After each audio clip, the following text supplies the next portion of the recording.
In questo video vedrete il galleggiante che va giù, prede di tutti i tipi e soprattutto un'esca semplicissima ed economica. Oggi vi porto a fare la pesca più bella di tutte. La pescata di oggi comincia in cucina, infatti un bravo pescatore deve sapere preparare la propria esca.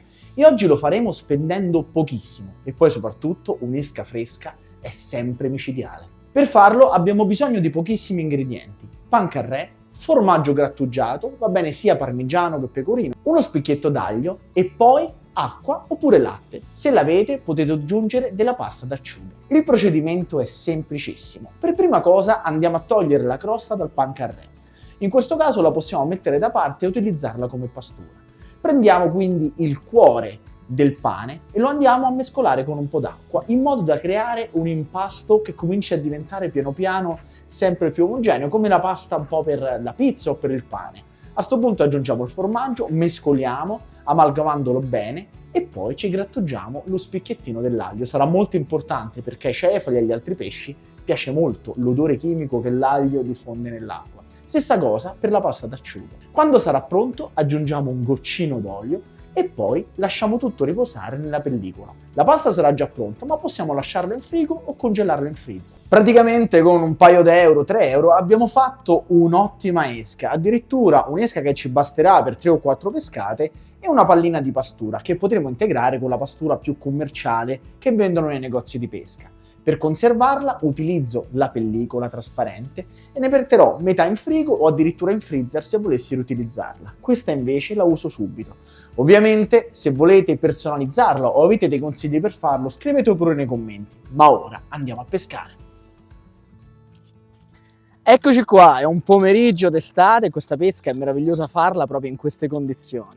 La vecchia canna da punta di mio nonno che avrà veramente 60 anni e comincio a pescare su questa meravigliosa scogliera. Purtroppo c'è un po' il sole in faccia, ma ci importa poco. Ho fatto un giretto e ho già visto che c'è qualche cefalo qui proprio in mezzo a questi scogli e il punto migliore mi sembra proprio questo, perché c'è una piccola franata con queste rocce che entrano nel mare e diciamo creano una sorta di buchetta dove comunque secondo me con la pastura, pescando piano piano, si riescono a tirare i cefali. Come al solito scegliete una postazione di pesca semplice, poco pericolosa, dove comunque se dovete pescare un pesce abbastanza grande non rischiate di cadere a mare. E occhio soprattutto a quelle scivolosissime alghette nere, sono terribili, quindi scarpe da ginnastica e equipaggiamento sempre per essere in sicurezza sugli scogli, perché farsi male è un attimo. Ho così scelto con calma la mia postazione e questa roccia sembra essere davvero perfetta. Sono seduto, quindi i pesci non solo non mi vedono, ma neanche mi stanco troppo e sono molto vicino all'acqua, quindi col guadino riesco a prendere i pesci senza troppe difficoltà.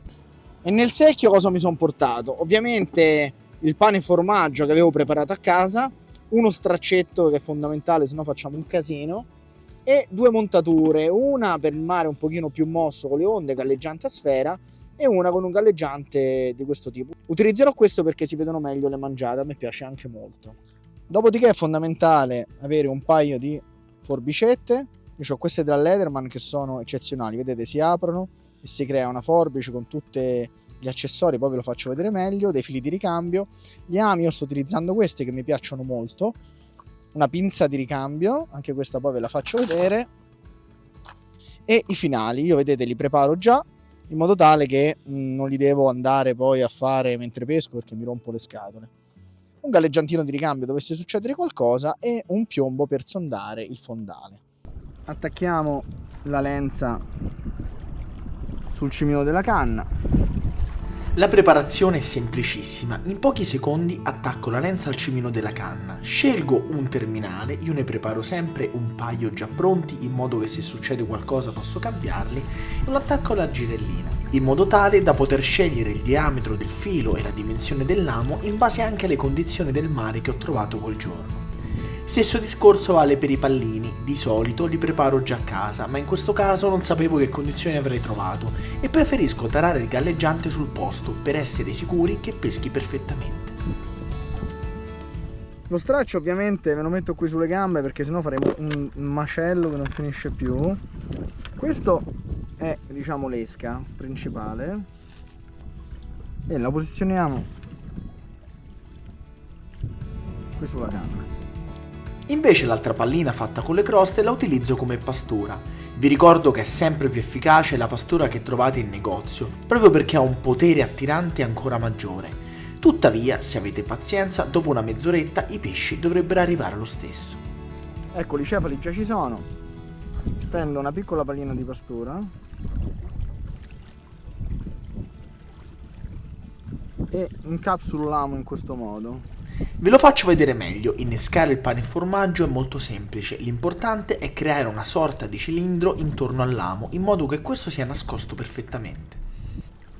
Pronti? A questo punto si lancia e si aspetta che i pesci cominciano ad arrivare lì dove c'è il nostro galleggiante. Osservare il galleggiante che lentamente affonda è una delle magie più incredibili della pesca. Eccolo! Un pesce ha mangiato, ma non è grande e tirarlo su è facilissimo. Un saraghetto. Un sarago sparaglione. Dopo 5 secondi ho preso questo sarago, un sarago sparaglione. Vedete, ha mangiato benissimo. Infatti questa pastura è perfetta per questi animali qui. Ributtiamolo, va. Con delicatezza si slama il pesce e lo si ributta a mare. Questi sono troppo piccoli, però qualcuno più grande ogni tanto lo tengo per mangiarlo. Con tranquillità rilancio nello stesso posto, in effetti la pastura funziona proprio in quel modo e vedo che il galleggiante va subito giù. Lo lascio andare un po' più giù del previsto di proposito, la boccata del sarago è inconfondibile. Eccone un altro. Sempre un sarago sparaglione, bellissimo. La mangiata del sarago è inequivocabile, infatti affonda il galleggiante in maniera incredibile. Guardate che bella questa, ha una livrea pazzesca il sarago sparaglione, dorato, con questa macchia sulla coda per ingannare i predatori perché sembra un occhio. Eccolo qui, con dei riflessi quasi rosa sulla testa. Hanno mangiato subito, la bellezza di questa pesca è proprio questa e può capitare di tutto. Le prede principali sono i cefali e le salpe, ma può mangiare di tutto, dai saraghi all'orate, qualsiasi cosa. L'importante è lanciare con costanza nello stesso punto per non far perdere l'effetto della pastura. Infatti continuiamo subito. Ovviamente rilascio anche questo. La pastura sta funzionando, infatti quasi ad ogni lancio un pesce a bocca. Ed è proprio la cosa più divertente di questo tipo di pesca, vedere il galleggiante che va in continuazione giù.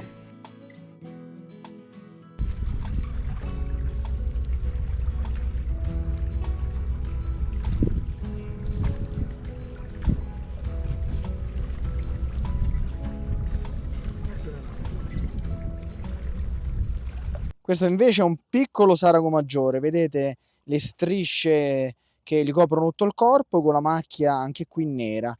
Da adulto le strisce diventeranno un po' meno marcate.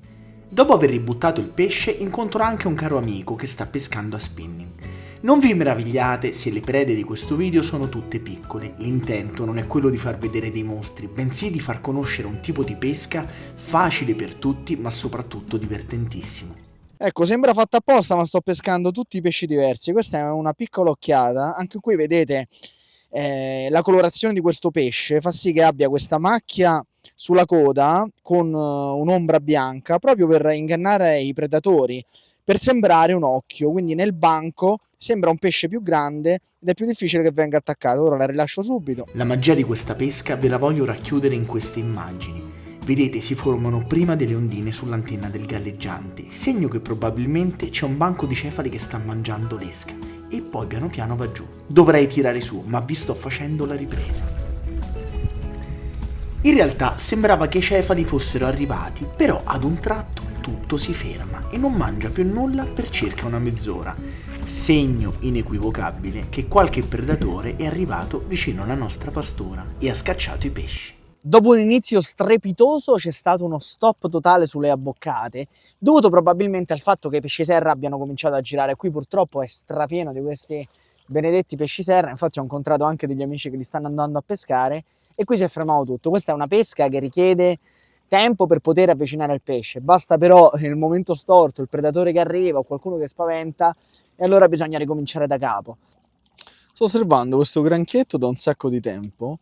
Sono tutti usciti allo scoperto adesso, ce ne sono tantissimi che stanno mangiando sulle rocce le alghe principalmente e poi se trovano qualche alimento di altro tipo, potrebbe essere un pezzettino di pesce morto, se lo mangiano, ma guardate sono tantissimi. Eccone qui un altro.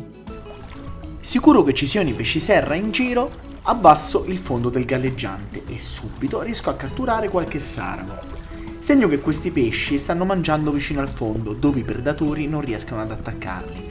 Invece, per i cefali e le salpe il discorso è diverso, sono prede molto più facili da attaccare.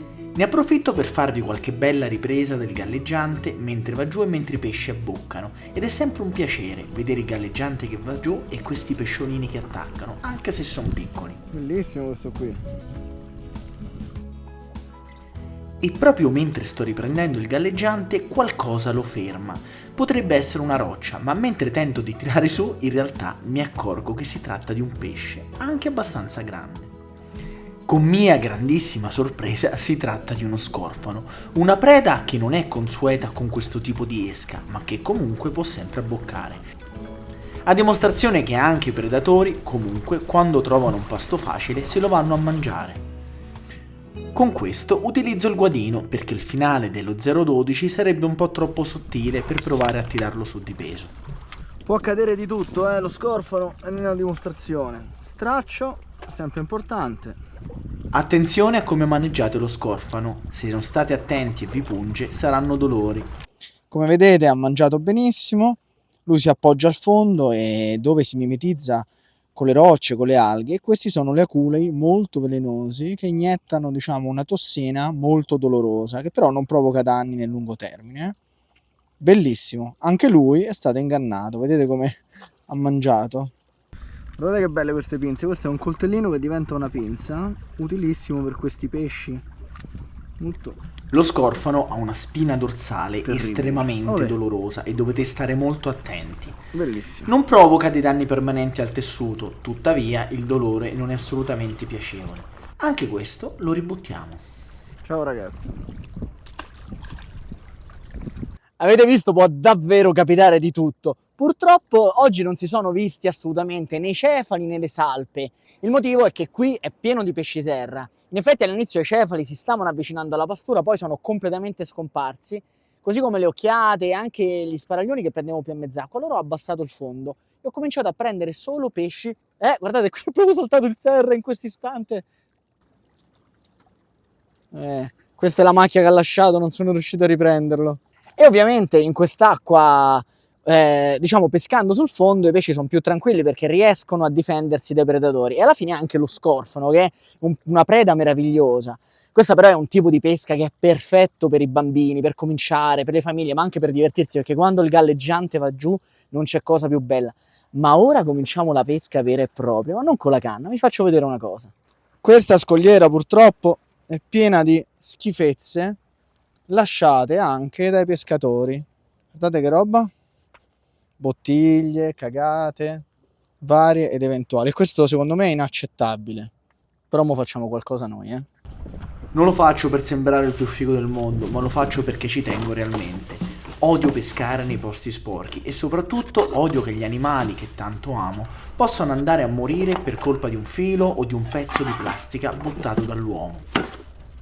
Di solito non bevo molto e ne fumo, tuttavia non giudico chi lo fa sullo spot di pesca, però gli chiedo solamente di riportarsi la spazzatura a casa, perché deve lasciare il posto meglio di come lo ha trovato e non sporcarlo ulteriormente.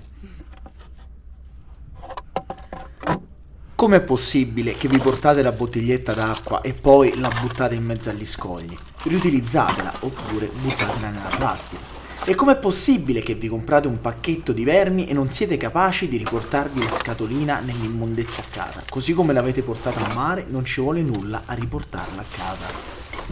E la cosa peggiore sono proprio questi spezzoni di filo. Non solo perché si vanno a incastrare tra le rocce, ma soprattutto perché ci si impigliano un sacco di animali, soprattutto gli uccelli e anche i gatti. E l'inciviltà più grande è proprio quella di buttare le cose in mezzo agli scogli, perché diventa difficilissimo tirarle fuori e poi rimarranno lì per chissà quanti anni. Chissà questa lattina di birra per quanti maledetti anni è stata lì. E la cosa grave è che a riempire questo bustone ci ho messo davvero pochissimo.